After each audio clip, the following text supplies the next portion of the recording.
Sequence of operations. Okay, మీరు exam practical చేసే ముందు కంపల్సరీ ఈ సీక్వెన్స్ ఆఫ్ ఆపరేషన్ అనేది చేయాల్సి వస్తుంది.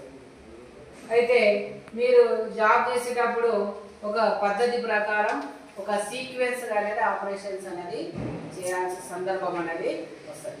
ఓకే, అందులో నంబర్ 1 మెజరింగ్. ఓకే, ఫస్ట్ ఏం చేయాలన్నా మెజరింగ్ చేయాలి. ఓకే, కాబట్టి మీకు ఇచ్చినటువంటి రా మెటీరియల్ అనేది, ఓకే, మీరు ఏ జాబ్ అయితే చేయాలో మీకు ఏ సైజ్ అయితే ఇస్తారో ఆ సైజ్ అనేది మీరు తీసుకొని ఏం చేయాలి, కంపల్సరీ దానికి ఒక మెజరింగ్ అనేది చేయాలి. ఓకే, అయితే ఆ మెజరింగ్ అనేది దేంతో చేయాల్సి వస్తుంది, స్టీల్ రూల్తో చేయాల్సి వస్తుంది. దేంతో చేయాల్సి వస్తుంది, స్టీల్ రూల్తో చేయాల్సి వస్తుంది. ఓకేనా, ఫస్ట్ సీక్వెన్స్ ఆపరేషన్ లో ఫస్ట్ 1 మెజరింగ్, దాని తర్వాత నెక్స్ట్ ఏంటినా మార్కింగ్. ఓకే, ఎంతైతే నీ సైజ్ అంటే నీకు రా మెటీరియల్ ఎంత కావాల్సి వస్తుందో ఆ సైజు మెజరింగ్ చేసుకున్న తర్వాత మార్కింగ్ చేయాలా. దేంతో మార్కింగ్ చేయగలుగుతారు, స్క్రైబర్ తో మార్కింగ్ చేస్తారు. దేంతో మార్కింగ్ చేస్తారు, స్క్రైబర్ తో. అయితే ఈ స్క్రైబర్ తో ఇంకొద్దితో స్క్రైబర్ లో తెలుసుకోవాల్సింది ఏంటంటే స్క్రైబర్ యొక్క పాయింట్ యాంగిల్ అని ఉంటుంది. స్క్రైబర్ యొక్క పాయింట్ యాంగిల్ అనేది 12 to 15 degrees. ఎంత, 12 to 15 degrees. Okay, first 1 measuring, second 1 marking. దాని తర్వాత నెక్స్ట్ మార్కింగ్ చేసిన తర్వాత సాయింగ్. సాయింగ్ లేదా కటింగ్ అని కూడా అనొచ్చు. సాయింగ్ అనొచ్చు, కటింగ్ అని కూడా అనొచ్చు. నువ్వు ఏదైతే మెజరింగ్ మార్కింగ్ చేసిన తర్వాత రా మెటీరియల్ సైజ్ తీసుకుంటావో ఆ ఎంతైతే తీసుకుంటావో దాన్ని కటింగ్ చేసుకోవాలి. ఓకే, కటింగ్ చేసుకున్న తర్వాత మళ్ళీ ఏం చేయాలి, ఫైలింగ్ చేయాలి. ఏం చేయాలన్నా, ఫైలింగ్ చేయాలి.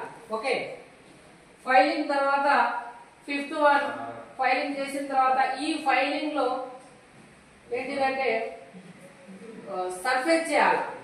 జాబ్ నువ్వు తీసుకున్నటువంటి జాబ్ ఏం చేయాలా, సర్ఫేస్ చేయాలి. ఎంత సర్ఫేస్, సర్ఫేస్ అంటే ఏంటిది 90 degrees. ఏదైతే నువ్వు రా మెటీరియల్ తీసుకుంటావో జాబ్ పీస్ ఏదైతే తీసుకుంటావో అది 90 degrees అనేది ఉండదు.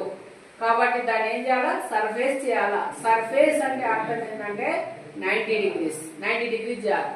ఈ 90 degrees అనేది ఫేస్ చేయాల్సి వస్తుంది. తర్వాత యాంగిల్ చేయాల్సి వస్తుంది. యాంగిల్ అంటే ఓన్లీ ఎల్ షేప్ మాత్రమే చేయాల్సి వస్తుంది. ఓన్లీ 2 sides చేయాలి, ఎల్ షేప్ లో చేయాలి. అది కూడా 90 degrees ఉండాలి. 90 degrees ఉన్నప్పుడే మీరు మార్కింగ్ చేసుకోవడానికి వెళ్ళడానికి అవకాశం అనేది ఉంటుంది. ఫైలింగ్ చేసిన తర్వాత మార్కింగ్ చేయాలంటే దానికన్నా ముందు ఏం చేయాలి, దానికి చాక్ అప్లై అనేది చేస్తారు. చాక్ అప్లై అంటే చాక్ పీస్ దాంట్లో కావచ్చు, తర్వాత ఇంకా వేరే దాంట్లో కూడా చూడవచ్చు. ఈ చాక్ అప్లై చేసిన తర్వాత మార్కింగ్ చేయాల్సి వస్తుంది. మార్కింగ్ ఎలా చేస్తారు, ఈ మార్కింగ్ అనేది with vernier height gauge help తీసుకొని ఈ మార్కింగ్ అనేది చేస్తారు. ఎట్లా, మార్కింగ్ అనేది సర్ఫేస్ ప్లేట్ పైన చేయవచ్చు. ఈ మార్కింగ్ లో ఒకటి మార్కింగ్ టేబుల్ వస్తుంది, మార్కింగ్ టేబుల్ పైన సర్ఫేస్ ప్లేట్ వస్తుంది, సర్ఫేస్ ప్లేట్ పైన యాంగిల్ ప్లేట్ అనేది సపోర్టింగ్ తోటి ఈ యాంగిల్ ప్లేట్ కు నీ జాబ్ అనేది సపోర్టింగ్ చేస్తూ మార్కింగ్ చేస్తారు. దేని సహాయంతో, విత్ వెర్నియర్ హైట్ గేజ్. దేంతో, వెర్నియర్ హైట్ గేజ్. దాని తర్వాత నువ్వు మార్కింగ్ చేసుకున్న తర్వాత ఏం చేస్తున్నా, పంచింగ్ చేసుకోవాల్సి వస్తుంది. అయితే ఈ పంచింగ్ లో కూడా మీరు ఒకవేళ డ్రిల్లింగ్ చేసుకోవాలనుకుంటే ఆ డ్రిల్లింగ్ పంచ్ వేరే ఉంటుంది, తర్వాత మామూలు పంచ్ అని ఉంటుంది. ఓకే, డాట్ పంచ్ అనేది 60 degrees ఉంటుంది, సెంటర్ పంచ్ అనేది 90 degrees ఉంటుంది. ఓకే, దాని తర్వాత పంచింగ్ చేసిన తర్వాత సాయింగ్ ఉంటుంది.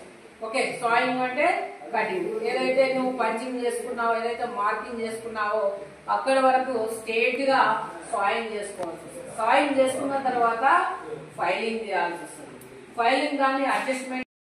సాయింగ్ అయిన తర్వాత 8th 1 ఏంటి నాన్న, సాయింగ్ అయిన తర్వాత డ్రిల్లింగ్. ఒకవేళ మీకు ఇన్స్ట్రక్టర్ కానీ ఒకవేళ డ్రిల్లింగ్ ఒకవేళ ఇస్తే ఏం చేయాల్సి వస్తుంది, కంపల్సరీ మీరు డ్రిల్ చేయాల్సి వస్తుంది.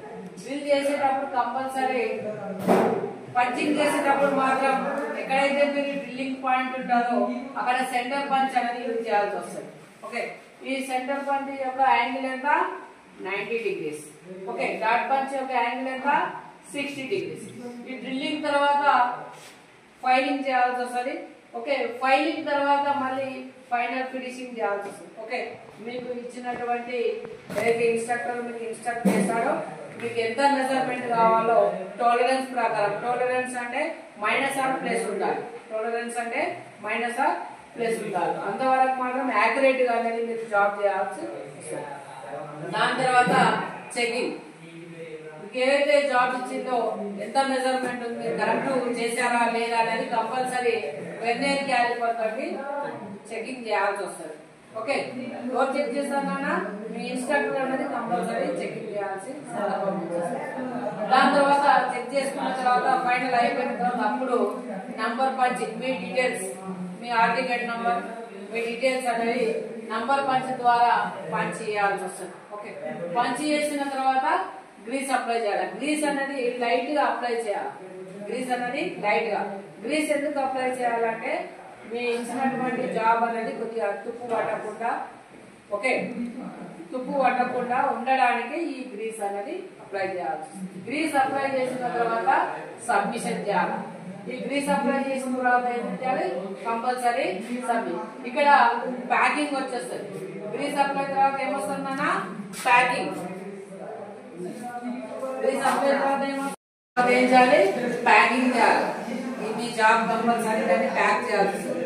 ప్యాక్ చేసిన తర్వాత అక్కడ సబ్మిషన్ అనేది చేయాల్సి వస్తుంది. లాస్ట్ ఎంతన్నా సబ్మిషన్ చేయాల్సి వస్తుంది. ఓకే, ఇది sequence. Measuring, marking, saying, filing, chalk apply, marking, punching, saying, drilling.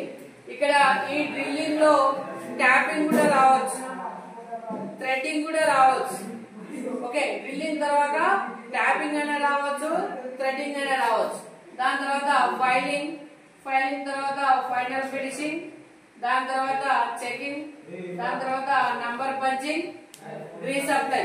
Grace apply చేసిన తర్వాత ప్యాకింగ్ చేయాలా, ప్యాక్ చేసేసేయాలా. దాని తర్వాత లాస్ట్ చివరికి సబ్మిషన్ చేయాలి. ఇది సీక్వెన్స్ ఆఫ్